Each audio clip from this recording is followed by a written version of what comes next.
mean, we couldn't have picked a better night to have this concerto.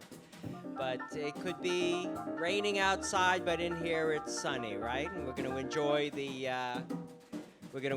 music and the performances and our little pre-concert talk that we have. So my name is Barry Gordon. I'm the chair of the School of Entertainment and Design Technology. We teach film, television production, graphic design, web design, and music business. We are not the musicians. We are the button pushers, music business. We rely on their talent so that our students can practice their craft in the recording studios. And I'm happy to be here with my good friend and colleague, the maestro Alberto Bale. This is an annual event for us. And it's always one of the highlights of the Miami International Festival of the Arts, MIFA. We've been having events throughout the week. We have a few more events coming up. It's hosted by the Arts and Philosophy Department with our wonderful colleague in the back, Andy Quiroga. And so without further ado, let's talk music, okay? Get the show on the road. So, Albert, take it away. Good evening, everyone, and thank you. I think Barry said it all and gave all the proper welcomes.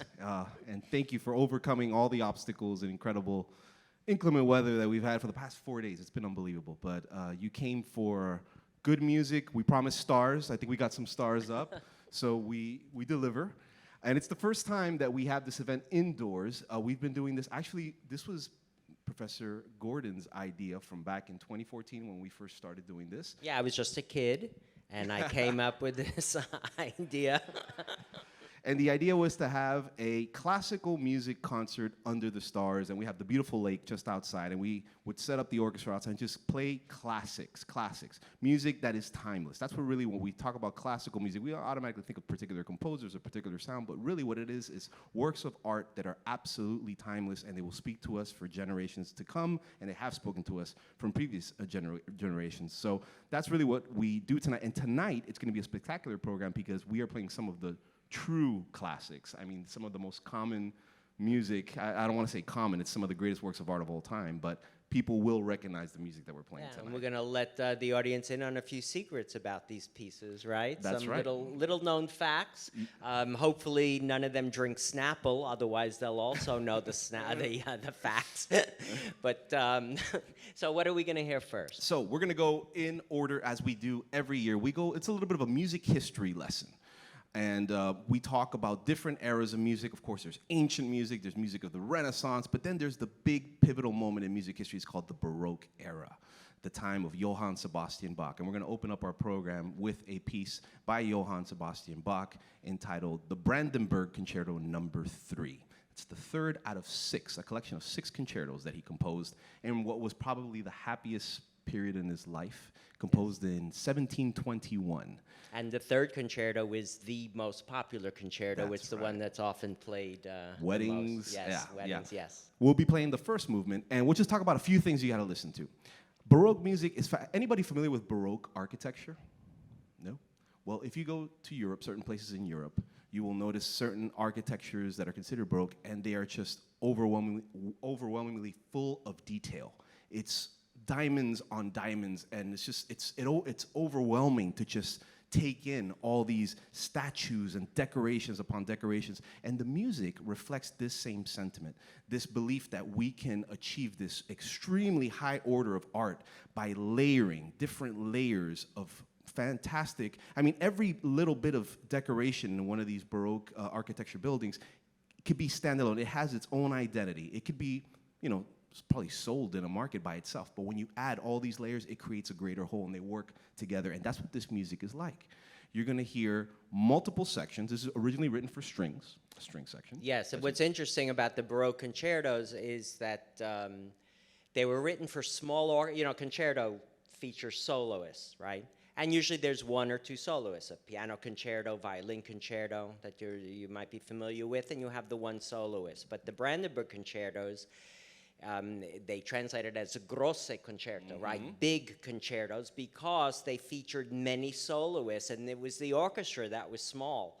So they would have a group of soloists playing together against a small orchestra in the background. And as the maestro pointed out, that you have the detailed, it's very ornate architecture, and the music is very detailed. And so you listen to all of the soloists playing and contributing their contributions, their layers to the overall piece. And it's truly fascinating because Bach, I noticed, originally I was going to find an arrangement, which means it's a kind of, I don't want to say watered down, but not so many players are necessary. It's maybe a little easier. But then I started reading the original score of Bach, and I noticed something. He was very interested in the number 3. Now, if you don't know much about Johann Sebastian Bach, he was a very religious person. He was the #1 church musician of his time. As a matter of fact, his whole family were church musicians. I mean, back then, he had about 20 brothers, I believe. And children, and yes. Back then, my belief is churches wouldn't say, do you have a music director? They would ask you, do you have a Bach?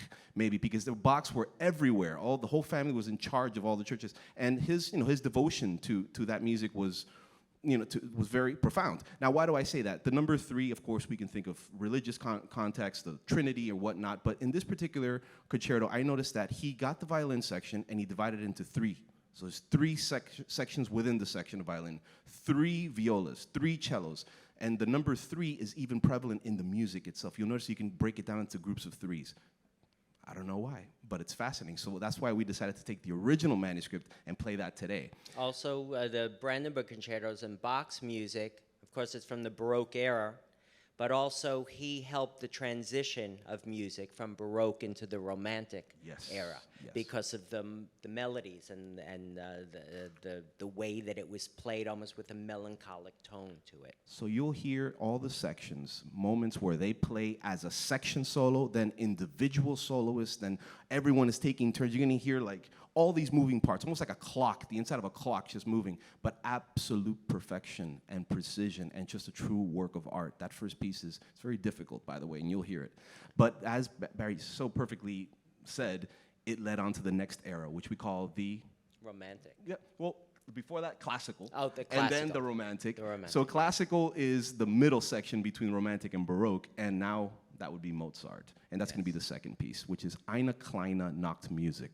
Which translates as a little night music, and it was written to be played, ironically enough, outdoors under the stars. There you go. Unfortunately, Mozart didn't check the weather report for Miami when he wrote it, but it was meant to be played outdoors by a small orchestra, and 2 violins, right? Correct. Viola, Correct. cello, and a double bass. That's right, you got it. But it's always performed. I've always heard it performed by a complete string orchestra. Yeah, but it's still broken down into those 4 sections, so they're just doubling up like we will do today. Now, today we have a special version because we have an absolutely fantastic faculty member that is always supportive of the orchestra. He is our head librarian, the one in charge of our school library here at North Campus, Angel Hernandez, and he actually wrote out wind parts for the actual Eine kleine Nachtmusik. You're going to hear the original music with some added wind parts, which is our own Miami-Dade College version. And linking it to film, because I link everything to film, because I live for film. Eine kleine Nachtmusik was the inspiration, if you're familiar with this great Swedish filmmaker, Ingmar Bergman, when he made his film, Little Night Music, which went on to win many awards and accolades. It's sort of based on his knowledge of the music and inspired from the music. And also, ironically enough, Eine kleine Nachtmusik was featured in the science fiction film Alien. Go figure. Yeah. So it's very, very strange that they would put the 2 together. Everybody knows this music, right? Bum, bum, bum, bum, bum, bum, bum, bum, bum. Bum, Yeah, you can just keep right. singing it. You can finish it.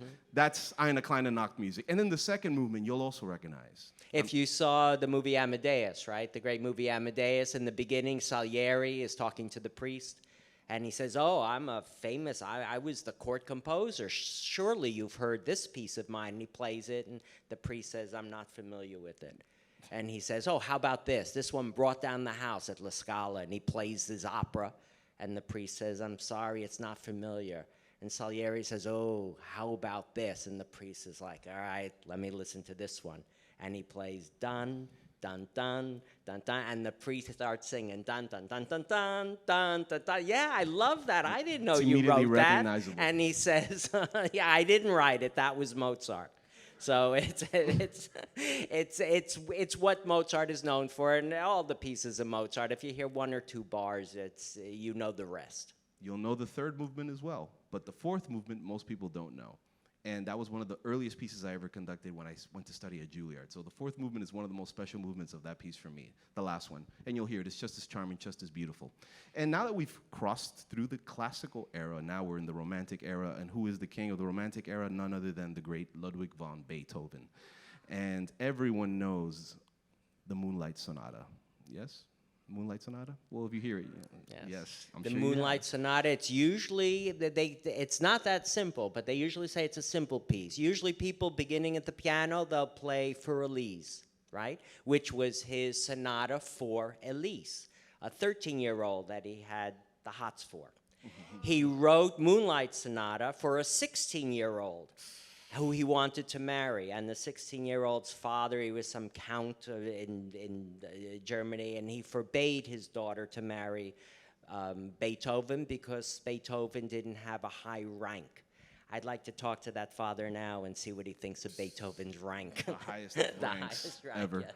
And the solo for piano, it's written for solo piano, of course. And we don't know if his idea was actually the moon. This is one of the first pieces I ever heard of Beethoven, and one of the most horrible facts of Beethoven. And I would believe that there was such thing as a musical, I don't know, saint or something. Beethoven would be the first on that list because he went deaf. Beethoven went deaf. Out of all people in the world who go deaf, why Beethoven? Why? And instead of having that attitude, he actually composed the most wonderful music in the history of man during this period where he had lost his hearing. And as a child, when I knew this, I would hear Moonlight Sonata and think of Beethoven looking at the moon and just, very sad over losing his hearing. But we're not sure if that's what it is. We do know that we call it the Moonlight Sonata, and it's appropriate for our evening concert, our Under the Stars concert. But tonight will be very special. We have one of our students who is going to be performing, our good student Blake, who will be introduced shortly. I'll talk a little bit about Blake and his path here at Miami-Dade College. He's a brand new student. But he will be playing along with the orchestra. And this was a transcription that I wrote when I first came to Miami-Dade College. When we first did this concert in 2014, I had to come up with a way to accompany Professor Duyan, who played it the first time. And I just took the left hand of Beethoven's writing and gave it to the string players and wind players. So there are no wrong notes because these are exactly Beethoven's notes arranged for the strings. You talk about his going deaf. It was a hereditary thing. He had, there was a bone structure that put pressure on his ear, the cochlear inside. But when you see, there are stories, I haven't seen it yet, but just like when you go to if you go to Fort Myers Beach, you go to the Thomas Edison Museum and you see all of the Victrolas and the record players. In the front of each one are teeth marks because Thomas Edison was also deaf. So the only way he can hear if his invention was working was he would hear it through his teeth. You can hear through your teeth, right? When the dentist is picking around in there, it sounds like he's playing the xylophone because it's connected. A lot of times kids, I taught elementary school, they would put a pencil or something in their mouth, bite on it, and then hit the pencil because you can hear it that way. So Beethoven also, on his pianos, you would see the teeth marks in front because then he would hear and he would know, what the music sounded like. Which One more fun fact. Incredible. Do you know what he did to his piano? No.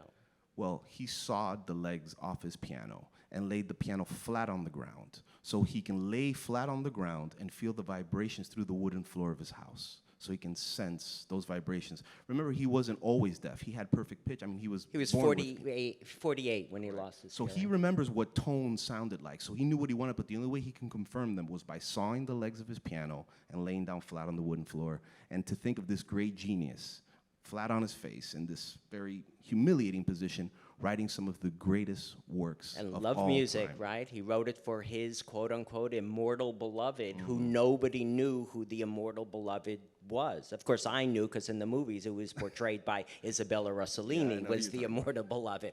But he wrote. He had passion in his heart, and by hook or by crook, he composed the music. Yep. And for our final piece, so we can take the last 5 minutes of this talk. And we have we're going to make a U-turn now, historically. So now that we've crossed the Romantic era, we're going to do a U-turn and go right back to not only the Baroque era, but the beginning of the Baroque era, back when it started in Venice by a very, very popular Italian composer named Antonio Vivaldi. And Vivaldi wrote a very special piece. It's a concerto for not one, but two trumpets. It's the Which only was one. rare, right? Extremely Nobody rare. wrote a concerto for not to- trumpets, let alone And two the trumpets back then were very different, and there are just so many facts about this. Here at Miami-Dade College, we're so lucky to have some of the best trumpet faculty anywhere. And two of the best trumpet players, in my opinion, in all of Dade County are here at Miami-Dade College. One of them is Professor Brian Neal, who's at the Kendall campus. And right here at North Campus, we have none other than Professor Claudio Osorio. And these two faculty members are going to be closing our program tonight, performing the Concerto for Two Trumpets. And who better to introduce and talk about this work than our two professors? So let's welcome them out to the stage, Professor Brian Neal and Professor Claudio Osorio.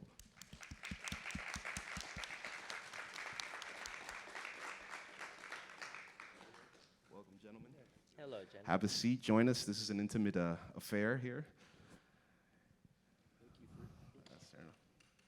Push it up, turn it up. Check.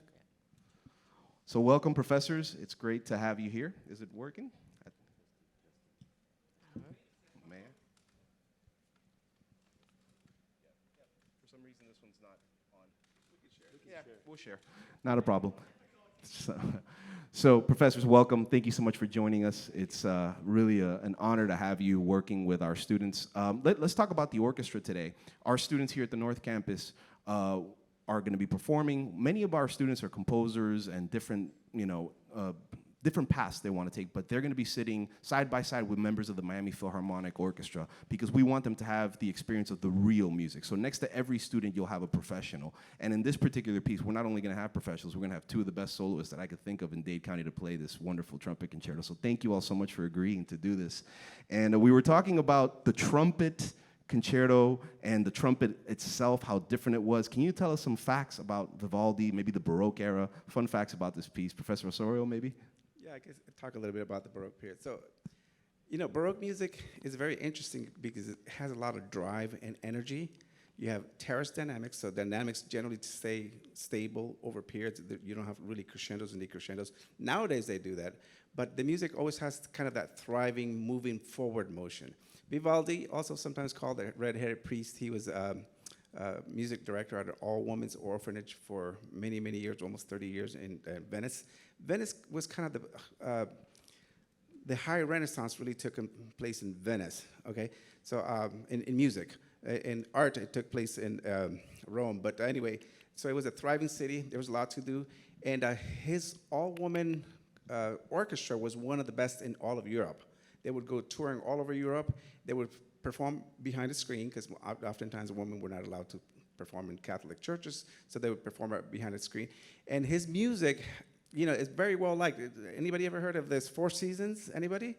Dun, dun, dun, dun, da, da, dee, da, da, dun, dun, dun. So his music always has that kind of energy and that drive, so it's very recognizable. You want to say something about? I think we got a mic now for Professor Neal. Oh, yeah, perfect. Yeah. Thank you for swimming here tonight.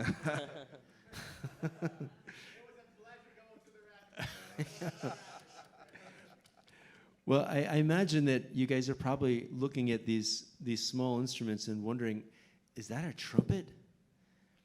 And it is. It's a trumpet. It's a small trumpet called a piccolo trumpet, which piccolo in Italian means small. And these were the trumpets, similar to the trumpets back then, except that actually they weren't similar at all. Can you tell us a little bit about the instrument back then when Vivaldi actually wrote this piece? Because trumpets were not exactly the easiest and most versatile instruments for soloing. Can you tell us a little bit about? Yeah, very few people play Baroque trumpets today. It has no valves. You see, we have these 4 valves on the top that allow us to change notes. Back then, it was just about 8 feet of tubing, of brass tubing, that they wrapped around with the bell and a mouthpiece. And because of this tubing, it allowed, the longer tube would allow them to play higher in what's called the harmonic series so that they could get different notes in the upper register. So Bach was well known for doing this as well, writing pieces for the trumpet in the upper register of the trumpet, so the notes become closer together in the harmonic series as you get higher. So that gave him this option of scales that they could use, and so. It's a very difficult instrument to play, as I mentioned. Not as many people play it. It's a really cool sounding instrument, and if you're lucky, you can sometimes hear them in bigger cities like in New York and Boston. There's ensembles of original Baroque Now that instruments. means, sorry to interrupt, but that just so the audience understands, that means that if there were no valves, there was no assistance. They basically had to make all the music with the vibrations of their lips. Right. Is that similar to like playing the cornet, right? The cornet doesn't have vowels. The cornet does have valves. Oh, it yeah. does. Oh. Cornet My is just a conical trumpet, basically. Oh. You know, so it gets bigger as it goes through the horn. You're thinking of a bugle. Right. Yeah. Bugle. A bugle has no valves. That's what yeah. I was thinking of. And so when you don't have any valves, these are the only notes you can get.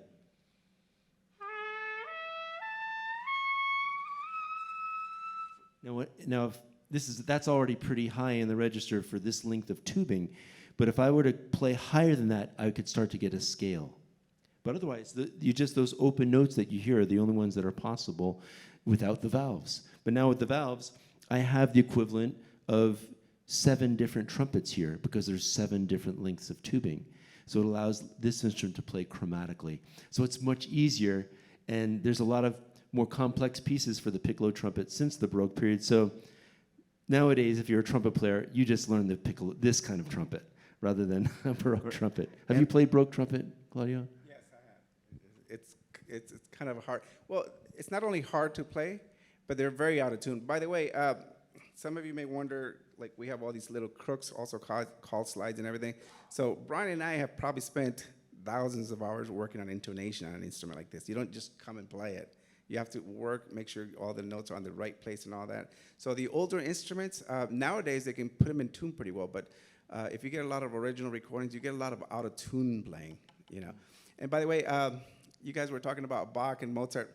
I'll tell you a couple stories. Mozart actually didn't like the trumpet too much because he apparently was woken up with a trumpet one day, and he almost climbed out the window and I did not and know almost this ended story. up hurting himself. So his father wrote a trumpet concerto, but Mozart wasn't too acute to the trumpet. So, and Bach, he actually murdered a trumpet player. Gottfried Reich, he actually was playing one of his cantatas outside, and it was smoke. Not intentionally murdered. Yeah, of course. Thank you. But anyway, so he actually ended up having an aneurysm and died during the concert because, you know, they were playing extremely high notes, you know, and some of that writing can be very extraneous, you know, so for the Baroque period. It's unbelievable. Yeah. It's unbelievable.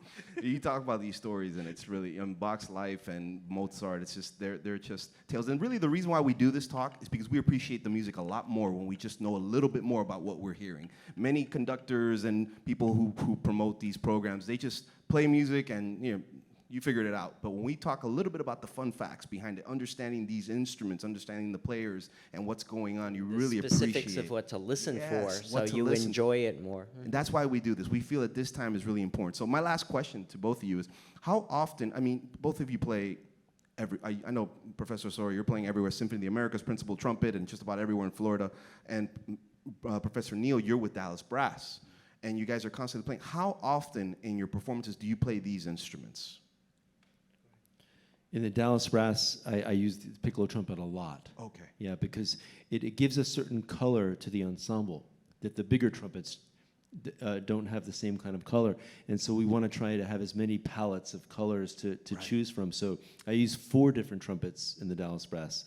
The piccolo trumpet, the D trumpet, the G trumpet, and the B flat trumpet. And this is a quintet, correct? There's only Yeah. 5 players Right. in the Dallas Brass. It's a very, very popular small ensemble that Professor Neil's the trumpet player for. So amazing. So you play 4 different trumpets, one of them being Yes, this one. yeah. And In fact, there's one piece at the end where we're at. We play a piece by Benny Goodman, and we're asked to make it sound like a clarinet. Here, I'll demonstrate.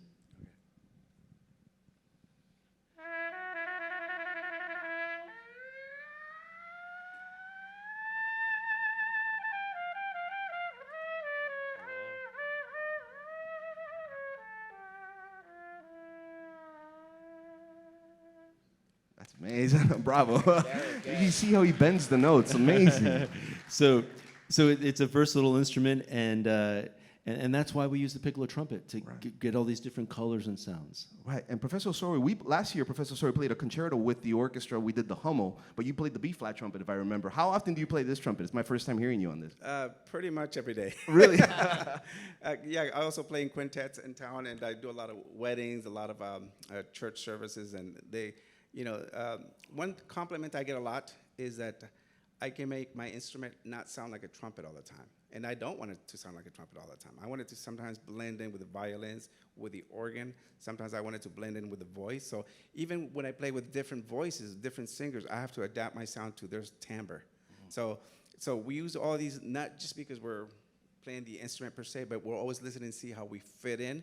That way, we're always enhancing what we're performing. We're never just there. We always have to complement everything we do. And that's why they call us a lot. Yeah.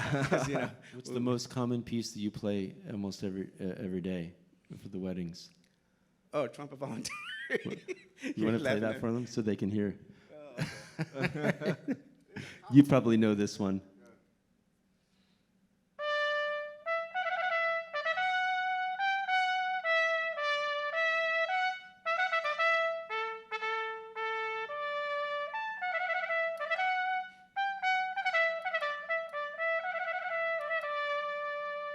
Bravo. Fantastic. That's the piece of music we play every time President Vasquez enters a room. That's his fanfare. Fantastic. Well, we can talk all night, and we want to hear some music. So I just want to, share my appreciation of everyone that's on this stage: Professor Osorio and Professor Neal, Barry for always being my partner in crime with these events, and for thinking up of this fantastic tradition. It's tradition. Everything we're doing is tradition. And it's really a great tradition to have. And both of you, I know your schedules are so incredibly busy. For you to take time to play with our students, to share your talents with the college, really can't thank you enough. And it's really an honor to share the stage with you. And thank you all so much again for making it over here. And we promise you're going to enjoy this concert. We're going to give you the best we have. And before we have the orchestra come out, or as the orchestra comes out, we would like to invite our chairperson, Professor Quiroga, Chair Quiroga, just give you an official welcome as we begin. Thank you all so much for sharing this time with us. And that's our cue to begin the program. Hope you enjoy the show, and you'll hear the music soon. With us now, Chair Quiroga. All right, let's get it. Oh, yeah. Guys, as they have constantly been saying, thank you so much for braving the elements and coming over here and really supporting us. And by the way, it was something that I noticed when I was back there. I noticed that everybody's sitting in the back, which is great. That means you are professional music audience members. And the reason why I say that, if you ever go to a concert in the Arts Center or any of these like really huge concert halls, all these people who clamor to get to the front, no. The best seats in the house are always either in the back or in the mezzanine, because that's where you get the really cool blend of music and everything all together, So all of you, I gotta give yourselves an applause, man. You may not have realized you did it, but instinctually, you know exactly where to sit. So congratulations. But no, seriously, thank you so much. And as they mentioned earlier, this is all part of the 2023 MIFA, Miami International Festival of the Arts. This is our opportunity in the Arts and Philosophy Department, in collaboration with the School of Entertainment, Design and Technology, the English Department, Learning Resources. We all collaborate all together to bring forth the importance of the arts, and also to give our students a platform to show off what they do.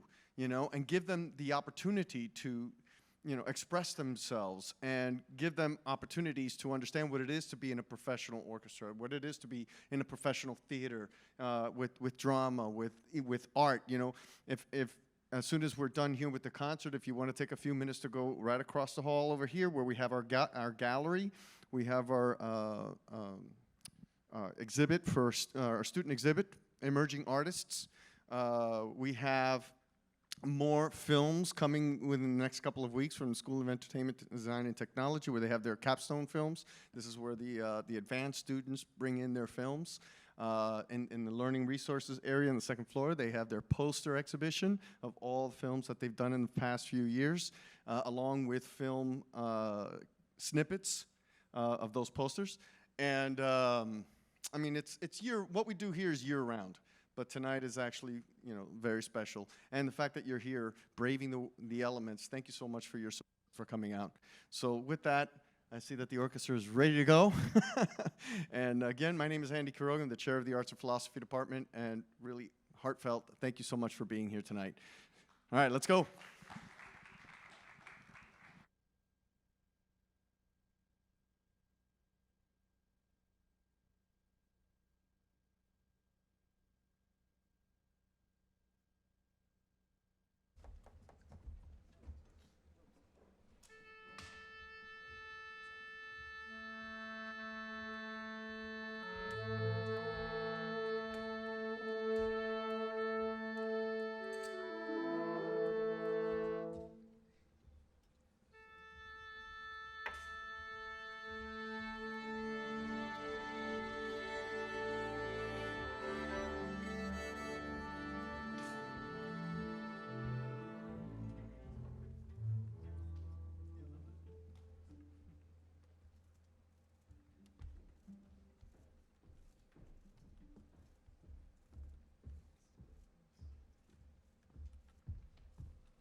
Yes, check, check. Thank you very much. And that was the Brandenburg Concerto that you just heard. We heard so much about it. Did you notice how it's like a bunch of pieces moving at a very difficult, each piece is incredibly difficult, yet you bring them all together and it creates a collective whole. That's the way Bach would compose, and it's truly genius. This is something that's called counterpoint, where it's an individual line or a melody that works just well by itself, but then you add another melody simultaneously being played with that first melody, and now you have something better. And then you add more and more layers. You heard soloists throughout the orchestra, you heard sections as soloists.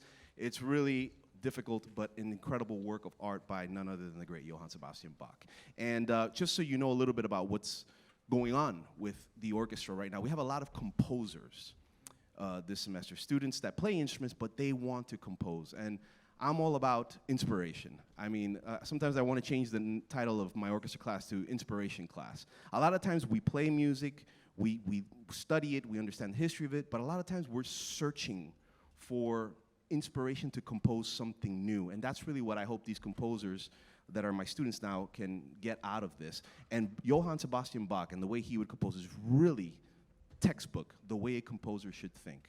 All of his ways of putting elements together to create a collective whole is really the way a composer should begin to process this, this art of organizing music in a way that's in a grand scale.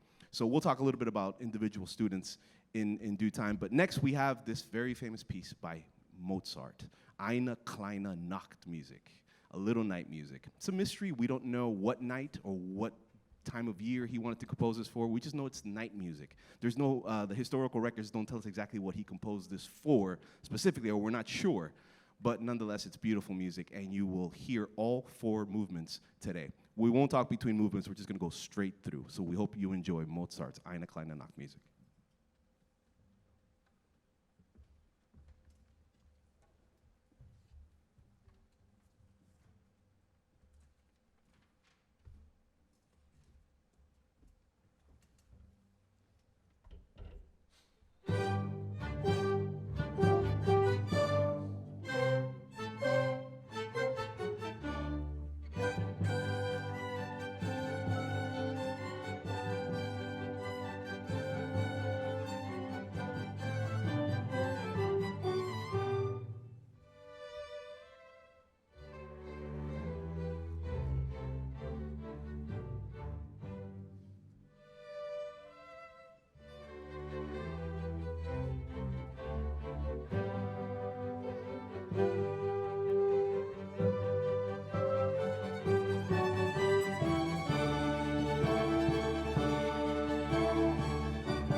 What a great piece.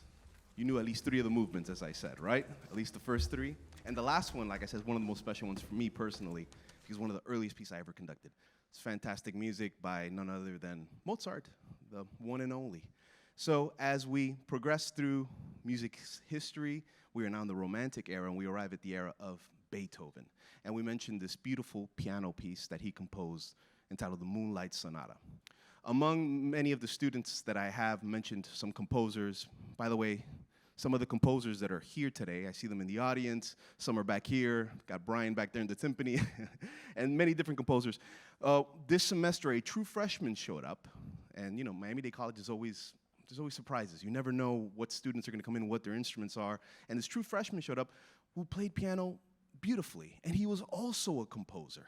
And like I said, one of them, he came right into the orchestra and he just fit in perfectly, and today we're gonna feature him as the soloist for the Moonlight Sonata. His name is Blake Cabrera, and he's also composing piano concertos of his own and really using all this experience to fuel their own creativity. And that's why we listen to this music, and that's why you come to these concerts.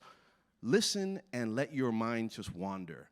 If it sounds like a rainy day, then if it's really a rainy day for you, it's really a rainy day music. So, and if it's letting the theater of the mind just go on and on in your mind, then that's the true musical and artistic experience that you want to have every time you come here. This is like the well of creativity that we come and we drive from. So today, Blake, this true freshman, is going to be performing this solo for us. And he, like I said, is also a composer. And one day I will have a concert. Maybe we'll do it for MDC TV or some sort of an event where I want to feature all these young composers and performers so we can hear their music and see how all this has affected them. But without any further ado, I want to introduce our soloist for today, Blake Cabrera, who will be soloing the Moonlight Sonata on piano. So welcome to the stage, Blake Cabrera.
Once again, another very well-known piece in the Moonlight Sonata. And that's our student, Blake Cabrera, performing. So we're down to the final work of the evening, and we spoke about it a lot. Now it's time to hear it, the trumpet concerto, the concerto for two trumpets by Antonio Vivaldi. That's going to be performed by Professors Claudio Osorio and Professor Brian Neal. So if we can welcome them to the stage. Round of applause for our two soloists here today.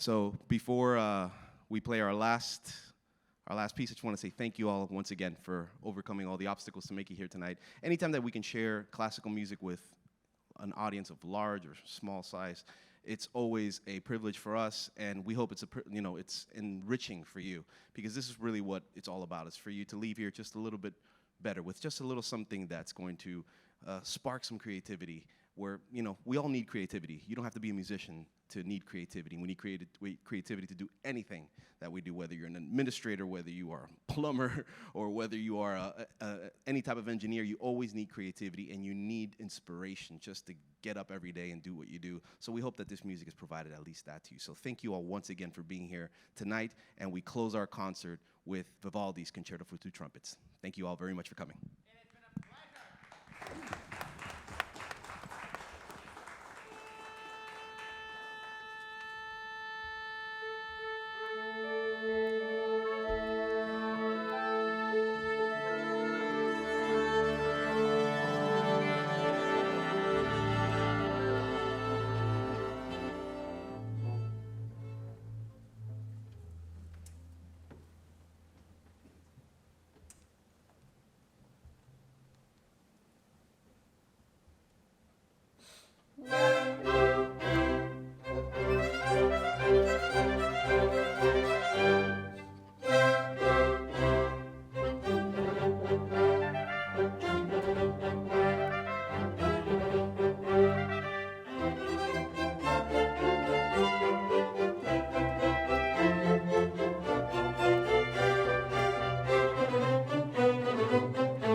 Thank you all again.